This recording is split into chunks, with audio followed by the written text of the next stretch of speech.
Okay, so this is a quick recap about how to create something like a name tag. And I'm going to keep it simple for the purposes of this demonstration. So I'm not going to get into too much detail. I'm going to start with just a basic cube. I'm going to scale that down to be kind of flat. And this is going to be a name tag keychain. And I'm going to scale it out so it's got a little bit of length so I can put my text on there. And the next step is to create the text. So now that I have the basis for my keychain, I'm going to add the text. So I'm Shift A, add text. And that's not nearly big enough, but also it is just a single layer. It has no thickness, so we need to change that. So I'm going to go over to my text properties, and first thing I'll do, I think, just to make it easy to see the text, I'm going to go to the geometry and extrude that.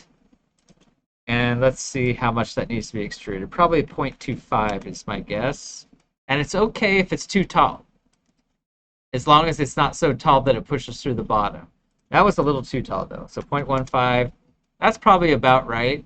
And we do want it to go into the surface so that when we join these together, there's not like a gap between the text and the cube. Okay. So notice that my text actually sits down inside of the cube, and that is good in terms of when we join them together. But I also want it to be bigger.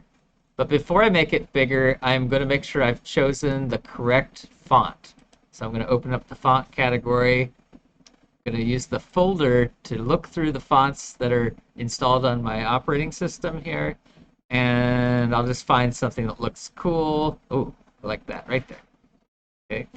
So I'm going to open that font. That'll be what I use to make my text. And everybody knows my name, so I'm just going to edit that text. I'll hit Tab to enter the text. I forgot to turn on my screencast keys, so let me turn that on. So I'm going to hit Tab to edit my text. And you all know that my name is Mr. Awesome. Okay. Not really. Okay. So since I'm posting this on YouTube eventually, I'm not going to put my real name on there. Well, actually, I guess it doesn't matter because it's going on my teacher account, which has my real name. Okay, I'll just put Mr. Holland. Okay, so Mr. Holland, and then if it was my personal account, I would not put my real name because that doesn't have my actual name on it. So then let's see, I'm going to set the size of the font to 2. That looks about right, but I'm going to move it into position. There are a couple of ways to do this, though. I could just move it around until it fits, or I can go to the alignment property and say, like, horizontal center, vertical center, and that kind of gets it in the right spot for me already. But notice it's kind of close to the edges, and I don't want that. And so I'm going to change the scale to be about 1.8, I think. That's about right. Okay, so there's the first part of this, which is getting the base of my keychain and then the text I want to put on it. The next thing I'm going to have to do, though, is once I'm happy with this text, I can't use a Boolean operator on text and a mesh. So I need to convert my font to text. So I'm going to right-click, convert it to a mesh, but make sure you wait until your font looks the way you want it. Now that I've converted that to a mesh, now I can go to the base object. I'm going to make that my foundation. I'll go to modifiers, and I'll add a Boolean modifier. So Boolean. And I could use either difference or union. If I use difference, it's going to carve it out. And if I use union, it's going to join it together. And it's really up to you how you want that to look. But at first I need to choose what object I'm actually going to be joining to it or carving out. So I'm going to click the eyedropper and just click on the text. And so now I've got those joined together. If I hide the text, you guys might be able to see that it's carved out of there, but the lighting makes it hard to see that. So I'm going to go over to render view so that it's easier to see that it's actually carved out. And it's thinking, it's thinking, it's thinking. There we go. Okay, so it is carved out. So that would be difference. Or you can do union. And in that case, it's raised lettering.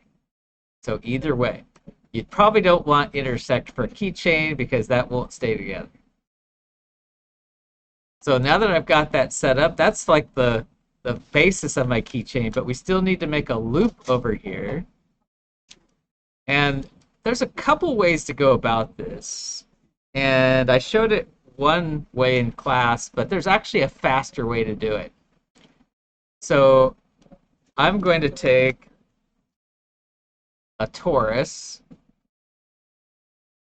I'm going to move it over. Actually, you know what? There's even a faster way. Let's do it the even faster way. I'm going to take a cylinder and I'll squeeze it until it's the right size. I'll move it over. Oops, wrong way. I'll move it over. And that probably doesn't look right at the moment. But what I can do is edit this. I'm going to get rid of this face and this face, just to get rid of them completely. And now I've got a ring, but that ring is not going to print because it's got no thickness. So I'm going to go add a modifier to that and make it solid. So I'll find the solidify modifier and increase the thickness to whatever thickness I want for the ring. And then slide it to the position I want it to be in when I join it to the actual face here. And I'm going to line up right alongside of this so I can see that it's actually where it needs to be. And I'm just going to get it as close as possible. It doesn't have to be super precise, but I want it to be pretty much lined up with the bottom. And then if I need to shrink the top, I can take the top ring. I'm going to select the top ring using the Alt key. And I can move that down to the height that I want it to eventually be. And you can use snap if you want to get it exactly where you want it to be. I'm not going to go into that right now. And so there is the basics, but these are two separate objects, so they won't print together. So I'm going to do the same thing I did before. I'm going to add another Boolean.